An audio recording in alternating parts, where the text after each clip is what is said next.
రజనీకాంత్ గారు సిటీకి రావడం టైమింగ్స్ విషయంలో ఎలా ఉండేవాళ్ళండి? Super sir. ఆయన కాళ్ళకి నమస్కారం పెడతాను సార్. ఆయన జ్వరంతో ఆయన లాస్ట్ క్లైమాక్స్ ఫైట్ ఫుల్ జ్వరం సార్.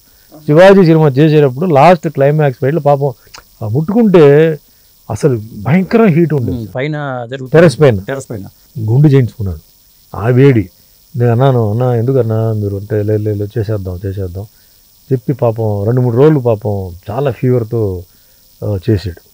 తర్వాత టైమింగ్ సార్, ఆయన్ని బీట్అవుట్ చేయడానికి లేదు సార్. టైం అంటే టైం. మేమేదో ఎర్లీగా వెళ్దాం అనుకుంటే ఆయన వచ్చి క్యారమ్ లోపల కూర్చుని ఉంటాడు. మాకు ఒకటే పరుగు. మనకన్నా 7 o'clock అంటే ఆయన 6:45 ఉంటాడు. సార్ పని సార్, వచ్చామా, మేకప్ వేసామా, రెడీగా ఉన్నామా, డైలాగ్స్ సీన్ చూసామా, అంతే సార్. నేను అక్కడికి వెళ్ళాలి, ఇక్కడికి వెళ్ళాలి, నేను వెళ్ళాలి. క్యారవన్లో కూర్చోడు సార్ ఆ మనిషి. ఇవి చాలా రేర్. వాళ్ళే చెప్తారు సార్ మీరు క్యారవన్కి వెళ్ళిపోండి, కంట్రోల్ చేయలేకపోతున్నాం, మీరు వెళ్ళిపోండి అంటే అప్పుడు వెళ్తాడు. లేకపోతే వెళ్ళడు, అక్కడే ఉంటాడు. చెట్లో చిన్న ఫ్యాన్ పెట్టేస్తే అక్కడే కూర్చుంటాడు.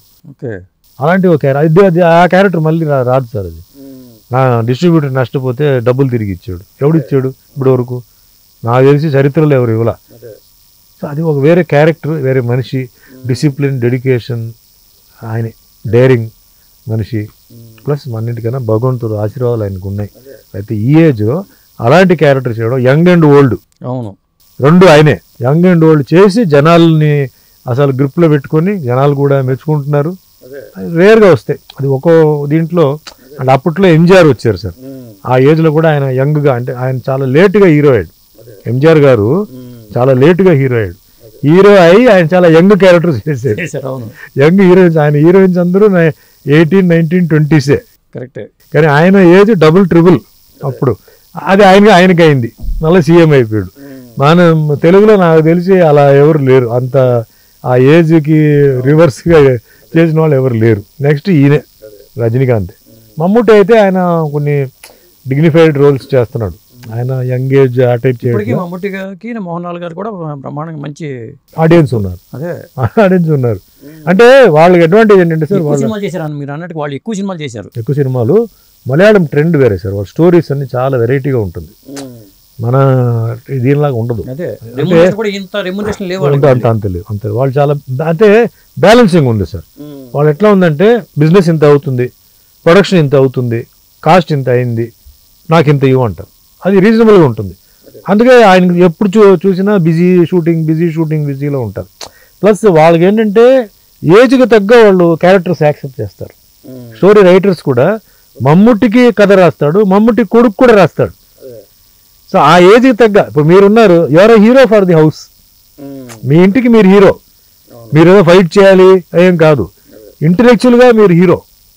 అట్లాంటి కథలు వాళ్ళు సెలెక్ట్ చేసుకుని వాళ్ళు కొంచెం దానికి ఎగ్జాజరేట్ చేయడానికి ఏదో ఫైట్ గీట్ పెట్టి వాళ్ళు చేస్తున్నారు. అదే అక్కడ ఆడియన్స్ ఒప్పుకుంటున్నారు. ఇక్కడ ఆడియన్స్ మార్పు వస్తుంది, చేంజ్ వస్తుంది. డైరెక్ట్ తెలుగు సినిమా ఎవరైనా చేస్తే చూడరు, బట్ అదే మలయాళం సినిమా డబ్ చేస్తే చూస్తున్నారు. ఇప్పుడు ఓటీటీలో కూడా వెతికి మరీ మలయాళం సినిమా చూస్తున్నారు. జనాల్లో కూడా ఇప్పుడు చేంజ్ వస్తుంది. సినిమాలు ఫ్లాప్ అవడానికి కూడా కారణం ఏంటంటే సార్, జనాల్లో మార్పు వచ్చేసింది. మీరు ఇంకా పాత చింతకాయ పచ్చడి మీరు ఇస్తే వాళ్ళు ఇంకా చూడరు.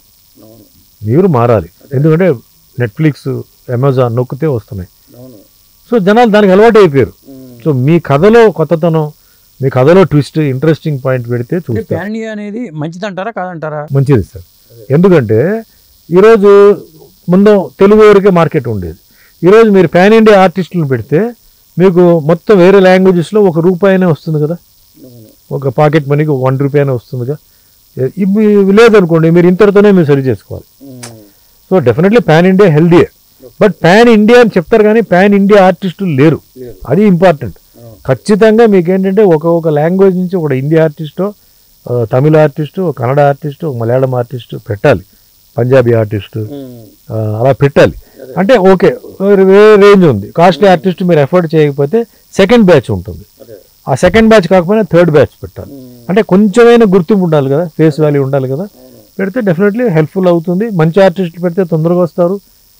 షూటింగ్ పాన్ ఇండియా పేరుతో 2-3 సినిమాలు చేయడం కూడా తప్పే కదా సార్. అదే అంటున్నాను, ఇక్కడ ప్రాసెస్ లో అదే మీరు ఇది వేరే సార్. మీరు షూటింగ్ ప్రాసెస్ మీరు లేట్ చేస్తే ఎట్లా? 10 గంటలకి షూటింగ్, మీరు సాయంత్రం మళ్ళీ మీరు 4:30, 5 గంటలకి ప్యాకప్ లేదు సార్ ఆర్టిస్ట్ వెళ్ళిపోతాను, అదే చెప్తే ఎట్లా? అది షెడ్యూల్ కరెక్ట్గా ఉండాలి. సినిమా చేస్తుంటే ఇంకో సినిమా చేయట్లే. అది వాళ్ళు చేయట్లే అంటే అది వాళ్ళకి ఆ గెటప్ తర్వాత గడ్డం పెంచుకోవాలంటే గడ్డం ఇప్పుడు ఈ మధ్య సో అది మెయింటైన్ చేయాలి ఉన్నాయి. ఇక్కడ మెయిన్ స్పీడ్ చేయాల్సింది డైరెక్టర్ సార్.